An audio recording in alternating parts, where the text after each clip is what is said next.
It was Monday morning, and we were sitting at the kitchen table after finishing breakfast. I was sipping my coffee while reading the newspaper when my wife said, "Chad, could you put the newspaper down?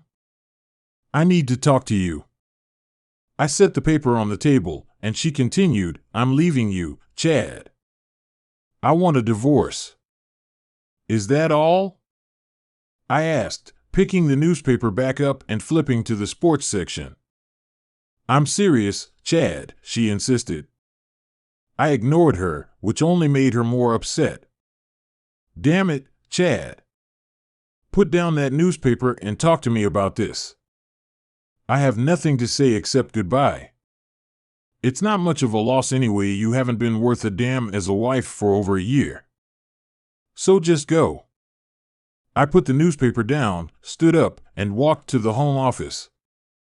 I grabbed a notebook and pen from my desk, pulled an envelope from a drawer, and returned to the kitchen table.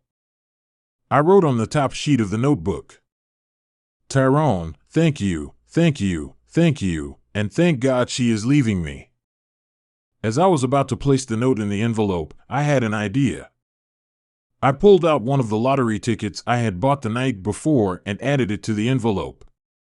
Then I wrote, "Maybe if you get lucky and win, it'll be enough to keep the cheaters satisfied so she won't cheat again. Good luck, kid, you're going to need it." I signed it, "A very grateful Chad." I folded the sheet, placed it in the envelope, sealed it, addressed it, and handed it to Kathy. "When you see him, give him this." She took it, shock written all over her face.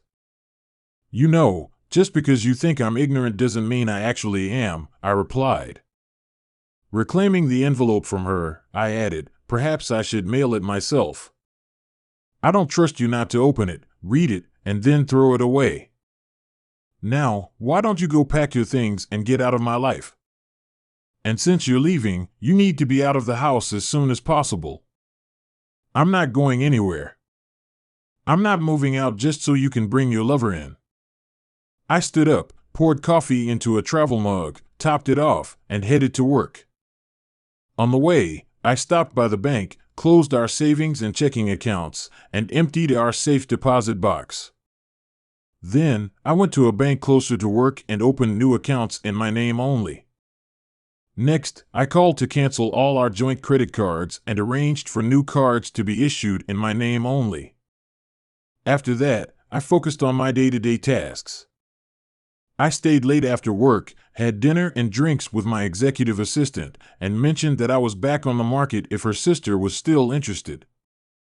Maria laughed and said, "To hell with my sister. If you're single again, I want to be first in line." Maria had started with me as a secretary 10 years ago, proving so valuable that I promoted her to my assistant 4 years ago and later to my executive assistant 2 years ago. Once, on a Sunday, I had a backyard barbecue and invited Maria, but she had to decline because her sister was visiting from out of town. So, I suggested she bring her sister along. Tara was a very busty, attractive blonde, and on Monday, Maria told me with a laugh that Tara had a crush on me. I chuckled and said, "Never mention it to Kathy. She can be, and sometimes is, insanely jealous." Now Maria was saying she was interested in me, and I had never realized she could feel that way. "All right," I said jokingly, "then Tara moves to second place, and you can take first." "I'm not joking at all, boss. I'm dead serious. I want to give it a try." "Maria, you might not agree when you hear what I have to offer." "What exactly?" "She wants a divorce, so I'm leaving it to her and her lover. I have no idea what their schedule might be." "Her lover?" "She slept with the guy about a year and a half ago, and I think she finally decided that a few days a week with him isn't enough, so she's going full-time."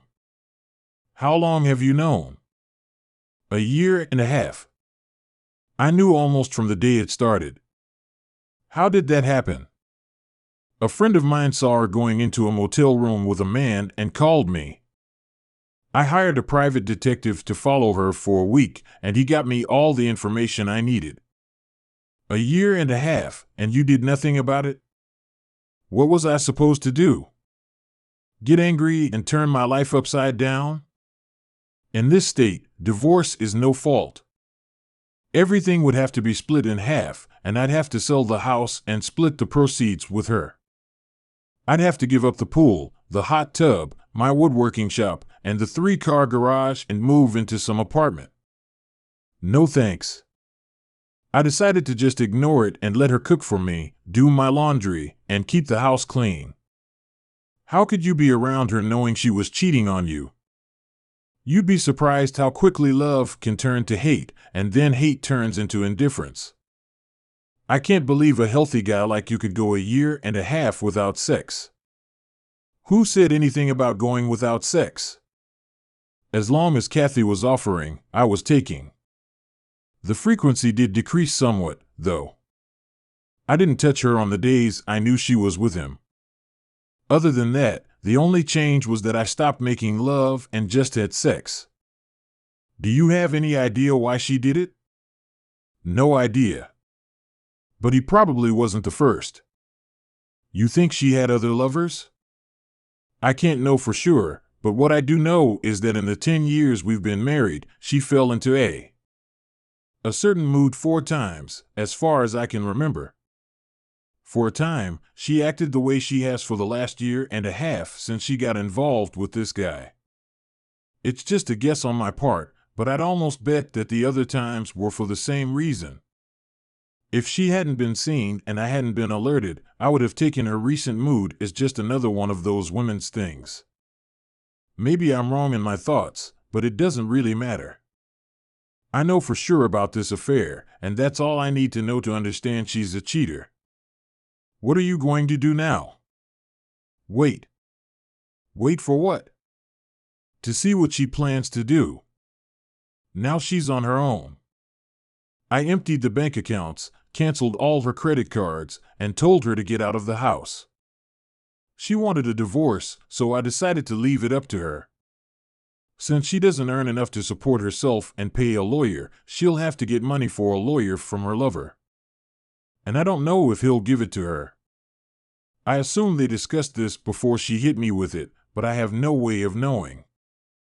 I'm just saying if you're really interested in me, you'll be involved with a married man who has no idea how long it will take before he gets divorced.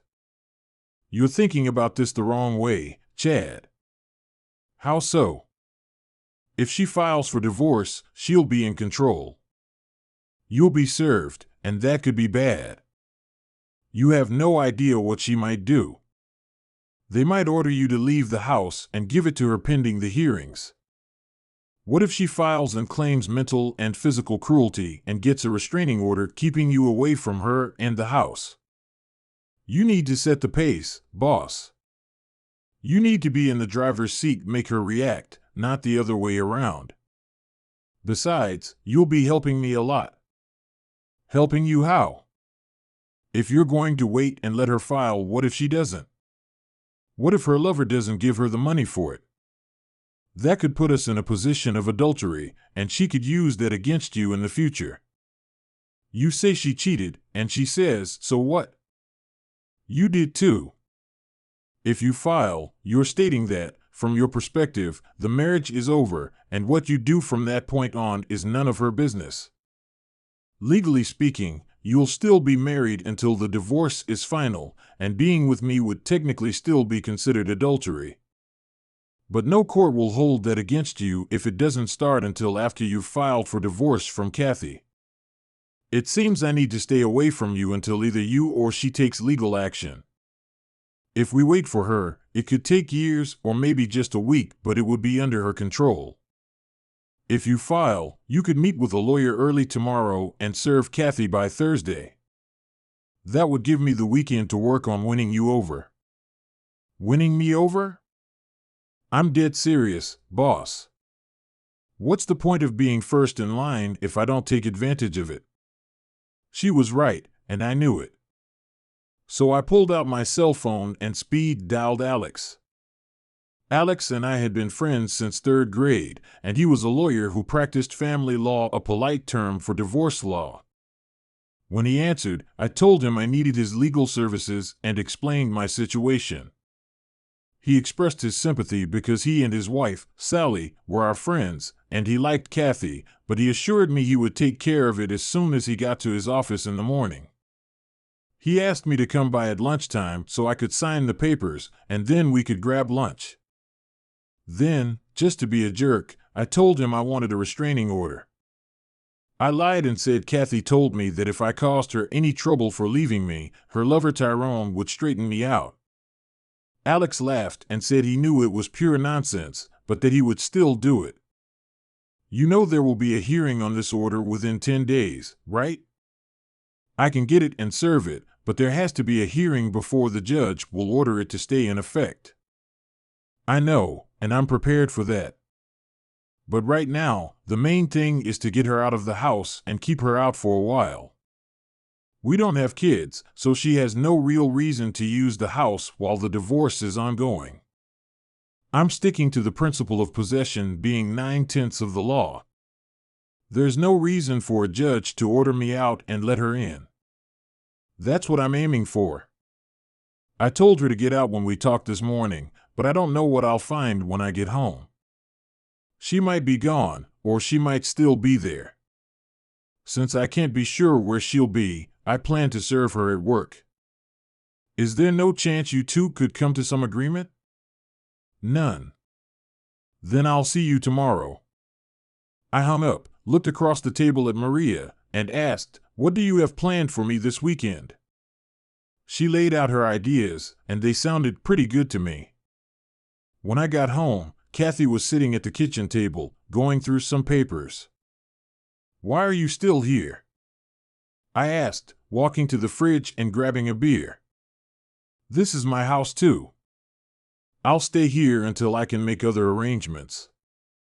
If you don't like my company, feel free to move out." "Not in your damn life. Sit down, and let's discuss what we're going to do." "There's nothing to discuss, Chad. I know what I'm going to do, and I don't care what you plan to do. There are things that need to be worked out." "No, Kathy, there are no such questions. It's simple. You said you want a divorce, so go and get it. You need to hire a lawyer, file the papers, and cover all the court costs. What I will do is fight you tooth and nail for every little thing. We live in a no-fault state. Everything is split 50/50, so decisions will have to be made about who gets what in this mess. I'll drag this out to keep your attorney's fees piling up. You know they don't work for free, right? You want the coffee table? Well, guess what I wanted too. You want the couch? Too bad, Kathy. It has great sentimental value to me, and I simply must have it." "Why all of a sudden? You didn't seem to care about any of this before. You didn't even show any emotion when I told you I wanted a divorce. All you did was tell me to pack my things and get out. That was before I had time to think about it." I looked into her eyes and took a risk. "I let you off the hook the first 3 times because you didn't want a divorce. I loved you enough to keep quiet and stay with you because you always came back to me." She turned away when I mentioned the first 3 times, which, as far as I could tell, confirmed my suspicions. "It's hard to say why I stayed with you. I didn't file for divorce. I thought maybe I did something that really pissed you off, and you felt you had to do this to get back at me. Eventually, you'd end your affairs, and I foolishly thought it was because you realized you loved me and came back." I looked down at the floor and noticed the mess on my shoes. I thought this thing with Tyrone was just a repeat of the previous times. But now I see I was wrong. I've come to understand that you're nothing. Discuss us. I know what I'm going to do, and I don't care what you plan to do. There are things that need to be worked out, Chad. No, Kathy, there are no such questions.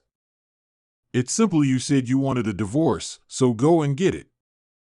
You need to hire a lawyer, file the papers, and cover all the court costs. What I will do is fight you tooth and nail for every little thing. We live in a no-fault state. Everything is split 50/50, so decisions will have to be made about who gets what in this mess. I'll drag this out just to keep your attorney fees piling up.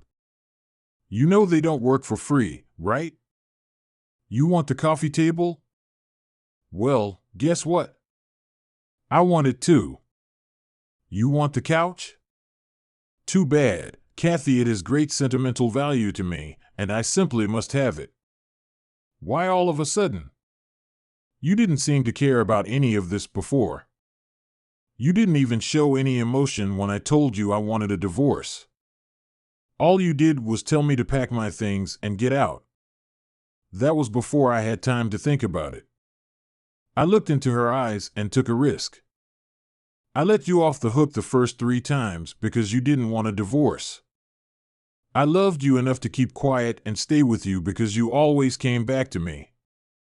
She turned away when I mentioned the first 3 times, which, as far as I could tell, confirmed my suspicions. It's hard to say why I stayed with you. I didn't file for divorce. I thought maybe I did something that really pissed you off, and you felt you had to do this to get back at me. Eventually, you'd end your affairs, and I foolishly thought it was because you realized you loved me and came back. I looked down at the floor and noticed the mess on my shoes. I thought this thing with Tyrone was just a repeat of the previous times, but now I see I was wrong. I've come to understand that you're nothing but a lowly cheater. If you hadn't decided to leave me for Tyrone and ended things with him, you'd be spreading your legs for some other jerk in 6 months or a year. Thinking about it, I realized I needed some form of revenge. What I really wanted to do was take a thick belt and beat you with it until your skin broke and you bled on the floor, but that would just land me in jail. The only thing I could do without ending up behind bars was make this divorce as difficult and expensive as possible for you. You're right. This is also your home, and if you've decided to stay, I have to let you be here. But I don't have to like it, and I don't have to talk to you. Move your stuff to one of the spare bedrooms and stay the hell away from me. I finished my beer and went upstairs to what used to be our bedroom to get ready for bed. I thought I had accomplished what I set out to do. I had given her something to think about. She needed to discuss everything with Tyrone and make decisions, which would take time. Time that Alex would use to serve Kathy and secure the restraining order. I could be wrong. Maybe Kathy had already met with a lawyer, and the papers were on their way to me. But it was likely that I had taken the remaining funds when I canceled the credit cards. They were about what I expected when I withdrew the cash from the bank. If she had seen a lawyer, she would have used our money to pay him. Of course, Tyrone could have covered the bill. All I could do was wait and hope that Alex took the first step. I got up and left the house before Kathy came out of her bedroom. I went to a bed and breakfast CAF for breakfast. While sipping my coffee, I made a list of people to call once Kathy was served. I wasn't going to let her make me the bad guy. I would tell everyone about the divorce and explain why it was happening. At work, Maria told me she was really looking forward to the weekend, and I found myself hoping it would happen. I met with Alex for lunch and signed the papers. He said he would head to the county building after lunch to file the petition. You still want her served at work? Damn right I do. I think around 10 tomorrow. Call me as soon as it happens. I want the locks changed before she can come back home. I returned to work and arranged for the next day off. Before leaving the office, I called the locksmith and scheduled a quick service for the following day. It cost me a bit more, but I felt it was worth it. When I got home, Kathy's car was in the driveway, but she must have decided to stay in her room and not get in my way because I didn't see her. I left the house before she came downstairs and went to a bed and breakfast CAF for breakfast. Now asked me where Kathy was. I always saw you two together, and here you are 2 days in a row without her. You won't see us together anymore. We're splitting up. I see, she said, taking my order. When she placed the bill on the table, she added, "My phone number is on the back, not the restaurant's number, mine." I was speechless as she walked away. 2 women in 2 days had shown interest, so why wasn't I enough for the woman I married? I would never know because I'd never asked. I drank my coffee and read the morning newspaper, waiting for the time when Kathy usually left for work. Then I went home and started packing Kathy's things, moving them to the garage. At 10:15, Alex called and said the papers had been served. I called the locksmith, and within 20 minutes, he was at work. It wasn't even an hour later when Kathy's car sped up the driveway. She couldn't miss the wide-open garage door and the large cardboard sign that read, "Kathy, all your things are here in the garage." She stood there, staring at the sign for a minute, then tried to enter the house, but of course, her keys didn't work. She rang the doorbell, but I didn't answer, and eventually, she left. I peeked into the garage and saw she had taken a couple of bags of her things. 2 minutes after she drove off, my cell phone rang, and it was Kathy. "Hello, you're in a hole. Did you really have to embarrass me in front of my colleagues?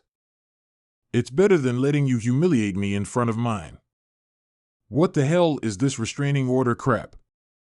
I was afraid you'd ask Tyrone to come and beat me up for being rude to you. That's why, and you know it. I need to get into the house to grab some things. All your things are in the garage, Kathy. I didn't change the garage door code, so your opener will work.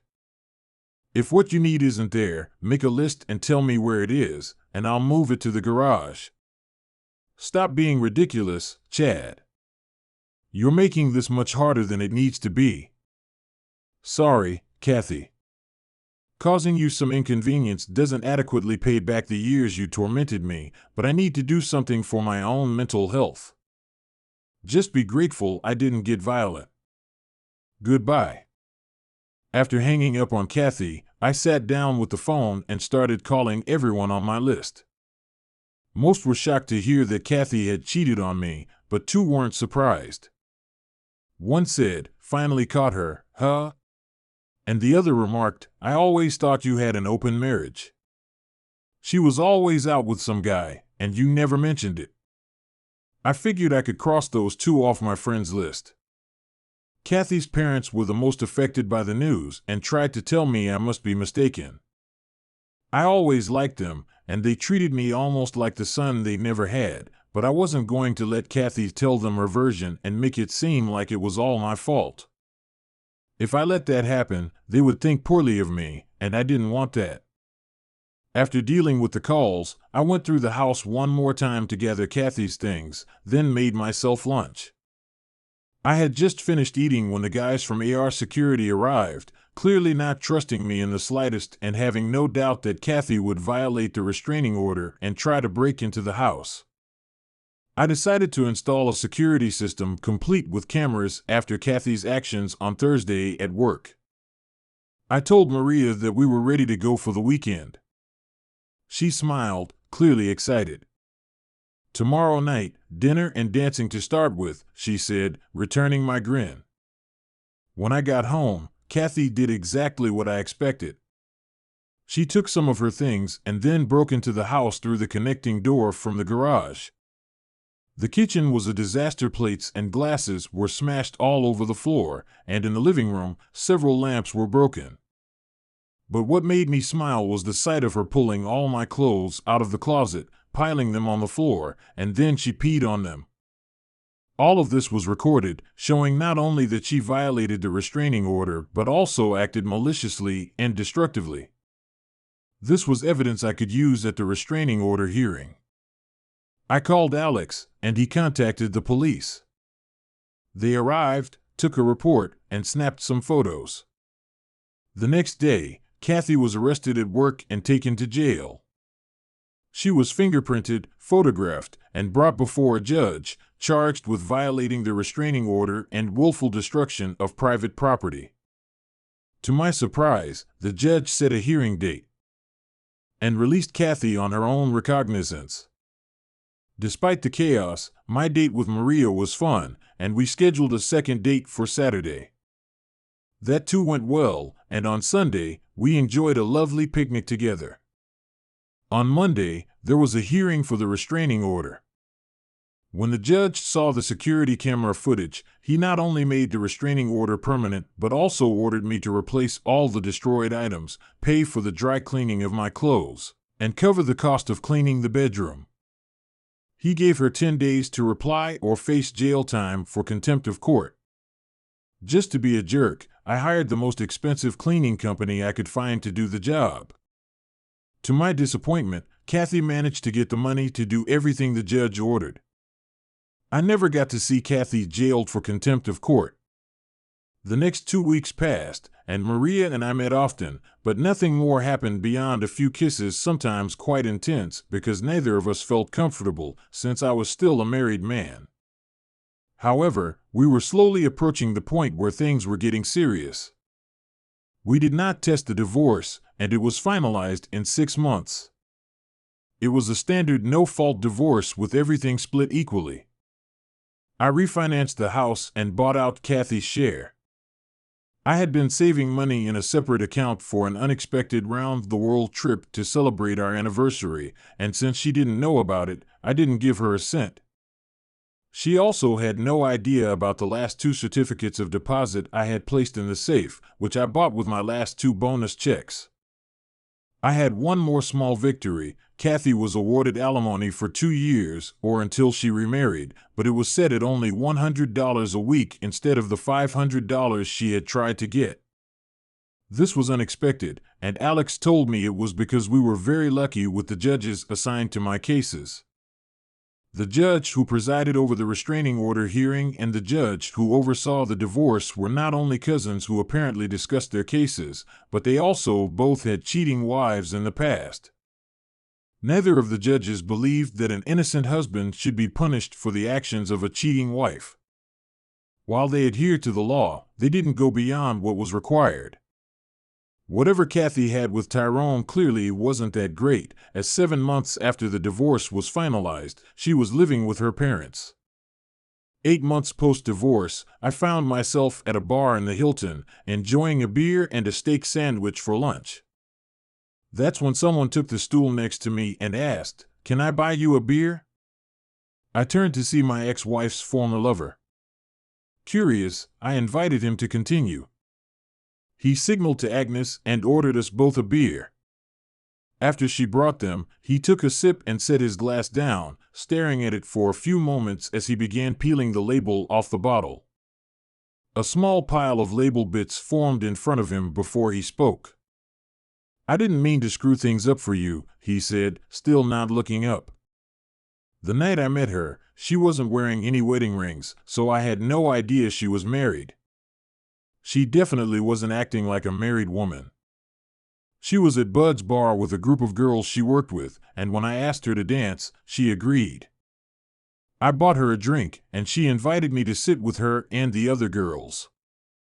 We danced 3 more times, and when I asked her out, she agreed. I quickly fell head over heels for her, and within a month, we were having sex whenever we could manage to meet up. Initially, we had to use motels since I was living with 2 roommates, and one of them was always around. We couldn't go to her place either, as she claimed she lived with her disabled mother, which also explained why we couldn't see each other more often.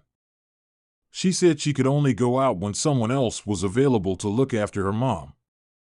Eventually, I got my own apartment, so we didn't need to rely on motels anymore.